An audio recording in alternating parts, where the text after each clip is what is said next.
家好，歡迎大家嚟到龐寶林投資 GPS。新任嘅聯儲局局長點出咗三大通脹，一就係人工智能 AI 軍備競賽，二就係關稅，三就係能源危機。能源危機就係中東嘅問題，石油啦，關稅特朗普已經行緊㗎啦。人工智能 AI 咧同埋軍備呢方面，因為 AI 做到咧就係令到啲軍備咧更加好。咁美國咧正經嘅情況咧都令人擔心嘅。第一 AI 大家會覺得會帶動嘅供應鏈更加好啦，提高嘅生產力啦。本來咧就覺得抑制呢個通脹，咁但係殊不知咧，原來咧而家研究 AI 嘅 token 成本好高，做每一樣嘢咧要好多 token， 成本咁高咧就要睇將來效果好唔好啦。所以咧就好多借貸啊，同埋咧而家啲人開始發覺咧，原來咧用嘅資源都好大，不如咧有部分用翻人力，令到減息嘅機會未咗啦，加息機會咧反而仲有添。第二就係美伊嘅重現啦，伊朗咧就重新炸美國喺中東嘅軍事設施啦，咁目的就係特朗普咧就反口炸佢哋伊朗嘅設施。呢個情況咧似乎就解決唔到，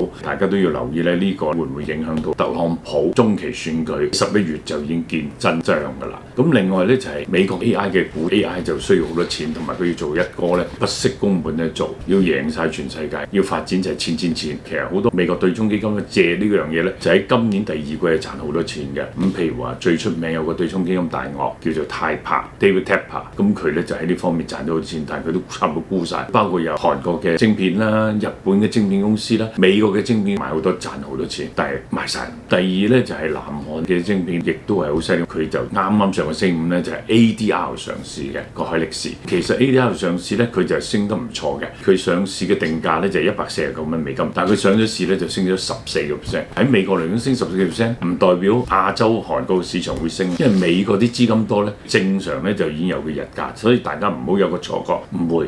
美國啲股票升10幾個%，咁啊帶動韓國，因為佢係韓國嘅股票 ADR 上市，但係結果帶動唔到嘅，所以大家有時要清楚啲啦。至於 SpaceX 咧一上咗市又要發行債券啦，發行債券咧有30年期嘅，跟住又開始集資，尤其是佢個 AI 咧需要集資好多錢，咁所以我覺得呢個咧 XAI 咧嘅算力啊需要好多錢，我哋估計明年佢需要480億美金，但係咧唔夠，提升到咧3倍，去到1200幾億，所以我哋睇到咧2028年啊就會等到1880億，咁所以個個都要錢咧，錢喺邊度嚟？咁會扯高啲息發債，所以呢個咧我哋覺得最重要啦。至於資金嘅流入咧，好奇怪咧，可能美國股票市場集資啦，全球嘅股票基金咧吸納564億美金，係今年嘅第4多，淨係美國股票嘅基金咧都重新獲得資金流入，達到251億美元。點解咁犀利咧？我哋就話南韓嘅晶片喺嗰度上市啊 ADR 啦 ，SpaceX 上市又跟住又再集資啦。另外咧加密貨幣同黃金咧分別都有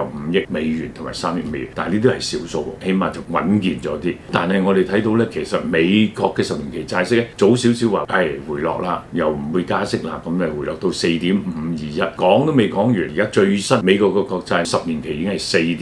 4.59，30年期債券咧係5.08，係升咗上去嘅。咁另外國防股咧就好犀利嘅，德國咧就已經講咗整一筆錢投資去烏克蘭，大概係9000億歐元嘅，係我哋投資咧無人機嘅。咁所以我哋睇嘅國防同埋無人機咧個發展係相當犀利。特朗普已經逼到所有不要自己自付軍費，而啲軍費咧大概佔個 GDP 5%，所以佢哋多數全部有赤字。歐洲嘅軍備大部分係從美國買，咁所以美國啲國防股咧相當之好啦。咁所以大家咧就要留意國防股票嘅投資機會啦。至於日韓股市咧都繼續唔錯，咁日本嘅股市市場加息啦，咁點解咧？就日本咧 yen 跌到161啦，最高啊跌到162點幾啦，但係佢3年同5年嘅國債咧已經分別咧就升至1.44，以前係冇息嘅，同埋1.99%。北菲特咧就借日本嘅債喺日本發債券，然後借日本嘅債券冇匯率嘅損失，日元又低，第二咧個息又低，嗰陣時咧基本上冇息乜滯嘅，投資日本梗係發大達啦。咁另外咧就10年期日本嘅債息咧已經上升3.5個點子，去到2.9%，所以咧就日本政府咧負債息咧都唔少嘅。不過好彩咧，日本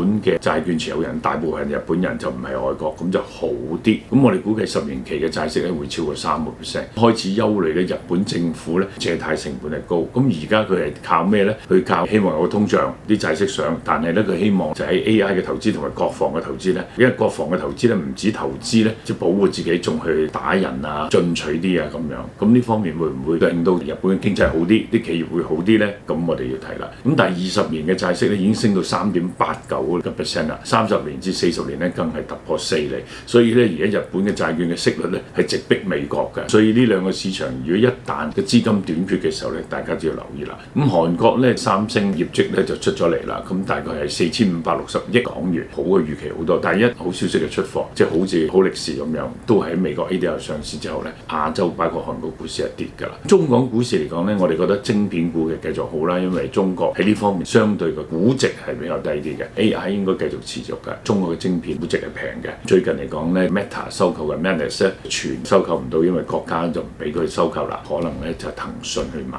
咁如果係咁嘅話咧，對騰訊發展 AI 可能都係好事嘅。仲有就係長監，呢個監就3個金字嘅，就喺7月13號咧開始詢價，即係佢做 IPO 喺內地。咁16號就開始接受申請啦。咁所以如果呢個長監上市係做得好好，係 A 股又做得好好嘅話咧，咁我覺得可能帶動咧係港股嘅相關嘅晶片股嘅估值咧，亦都係唔錯嘅。大家都要留意，因為呢個係國產嘅 DRAM 嘅龍頭嚟㗎。咁所以我覺得咧呢個係大家一定一石激起萬千浪。如果做得好嘅時候，我覺得晶片都唔錯。阿里巴巴咧旗下嘅同埋字節跳動咧就可以俾中國批准佢買 H200，有咩好處咧？批准咗之後，即係話佢可以做大模型，有足夠嘅晶片做。咁呢方面咧對佢個股價咧可能都唔錯嘅。咁所以大家都要留意呢方面嘅嘢。咁另外咧，而家科技股呢一路升翻啦，傳統嘅科技股上個禮拜我哋都講啦，今次嘅恒指反彈好多時就係科技股，因為傳統嘅科技股跌得太犀利咧而反彈㗎啦。但係升到咁上下咧，開始有啲錢咧就去醫藥股，因為醫藥股我哋睇到咧下半年咧好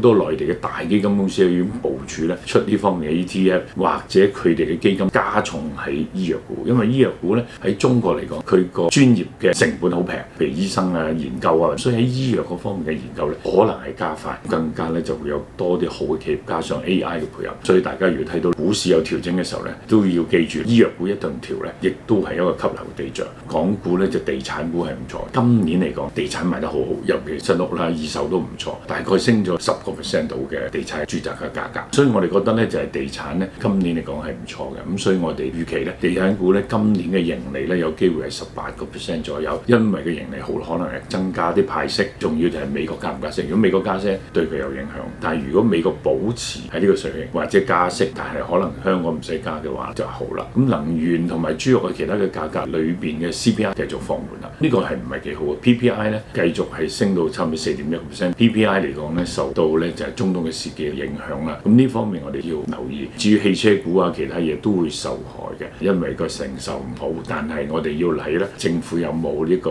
補貼出現啦。如果有嘅時候咧係值得買嘅。上個禮拜我哋咪有講過市場中性策略，咁我哋跟進嘅情況，華虹宏力1347，我哋係50% 資金，如果係買佢，情況係點咧？咁由上個星期二開始一路到呢個星期五咧，我哋就係升咗4.21%。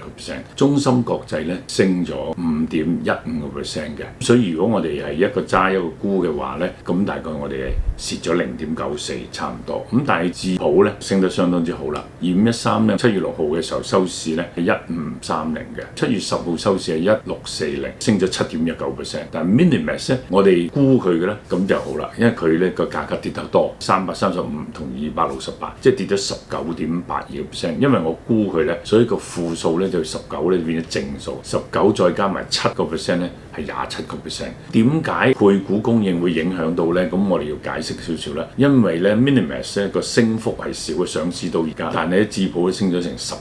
倍，佢就配股配好少咧，配多5%咧，佢個市值係好大㗎啦。但係咧就 Minimax 就要配多啲股，咁所以股票嘅供應會多。跟住嚟咧，今日嚟講，究竟呢個策略係咪繼續得咧？咁樣咁至於咧市場中性策略2嚟講咧，建滔大家都係一樣啦。上個星期2開始價，即係星期1收市價，同埋咧上個星期5嘅價格收市價嚟計，跌咗14%， 14.96%。咁如果我揸佢嘅話，我就蝕咗14%。咁但係咧建滔集團咧，我就沽空佢89.2同埋73.5，蝕咗17%。兩個一負14減負17，負得正就變咗正2.64啦。市場中性策略咧喺今日星期1嚟係點樣咧？照樣又係華虹宏力1347。今日嚟講，如果我50% 買佢，50%咧就沽呢個中芯。喺華虹嗰方面，上個星期5收市係185，今日星期1中午咧就係174，所以係蝕蝕6.09%，中芯同樣嘅時間係蝕0.25，